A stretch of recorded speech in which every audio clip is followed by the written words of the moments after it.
खणी अधिकारी माफिया आक्रमण बाली माफिया आक्रमण में खणी विभाग एनफोर्समेंट स्क्वाड पर आक्रमण केन्दुझर खणी विभाग जूनियर माइनिंग ऑफिसर आहत होती ड्राइवर और जड़े सुरक्षाकर्मी आहत होती आनंदपुर घसीपुरा थाना सुड़सुड़िया छक निकट में गाड़ी अटकाई आक्रमण कर माफिया कार आसी 6 रु अधिक बाली माफिया आक्रमण कर फेरार हो जाते घटनास्थल में पुलिस पहुंची तदंत चलाई अधिक सूचना फोन लाइन रे आनंदपुर रिपोर्टर स्वप्नेश्वर पंडा जोड़ी होती। स्वप्नेश्वर खणी अधिकारी को माफिया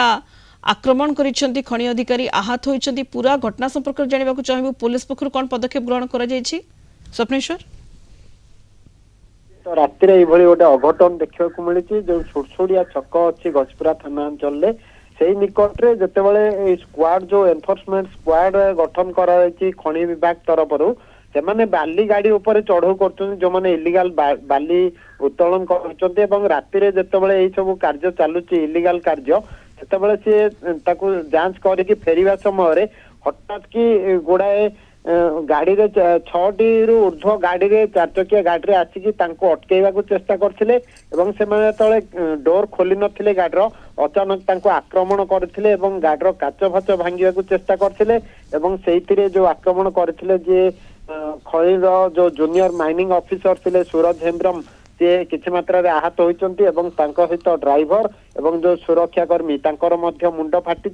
जे घटना परे परे जेतले अभियोग हला पुलिस घटनास्थल रे पहुंची की पारिपार्श्विक स्थिति को अनुध्यान करिछि एवं खाखर जो सीसीटीवी अछि ताकू मध्य जांच करूछि कि जो माफिया माने क्यों अंचल थिले एवं काहे की आक्रमण कले ताकू नै कि गोटे तदंत आरंभ होइछि बहुत शीघ्र फलाफल हुए तो आसीपारे तेबे निहाती भाव आम कहवा जो भाई बर्तमान माइनिंग ऑफिसर माने जो जांच करुचंती बालीर ताकू नहीं कि स्थानीय अंचल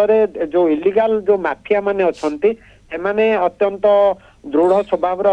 से चाहूंती आमे केमती माने इलिगाली काम करिवु किंतु तांको रोक लगेला बेलू से आक्रमण करुचंती कहले स्वप्नेश्वर बाली माफिया माने जेबडी सक्रिय रहिचंती बाली चोरा चालान हेउची एवं जेतेबेले रोकिबा को पदक्षेप ग्रहण करा जाउची एभली से आक्रमण करुचंती एनफोर्समेंट स्क्वाड उपर आक्रमण होची खणी अधिकारी उपर आक्रमण होची तणु ये दृढ़ कार्यानुष्ठान जरूरी ए दिगरे स्वप्नेश्वर निहाती भाव में बहुत दृढ़ कार्यानुष्ठान जरूरी ना आहरी अधिक से जो इलिगाल काम संपृक्त रोचंती आहरी अधिक अधिक करेंगे जेहेतु जड़े ऑफिसर को आक्रमण कर अचानक 6टी गाड़ी माने बहुत परिमाण जो माफिया माने अच्छी एकत्रित होइकी आक्रमण कर निहाती भाव में बड़ कार्यानुष्ठान जरूरी नचेत जो काम इलिगाल काम चलती आग को आहरी आहरी अधिक बढ़ तेणु वर्तमान समय पुलिस जो गुरुत्व रही पुलिस क्यों भाव पदक्षेप एवं केते शीघ्र से अरेस्ट कहले स्वप्नेश्वर जे पुलिस पक्षरु तदंत जारी रही पुलिस कार्यानुष्ठान को अपेक्षा रही बहुत बहुत धन्यवाद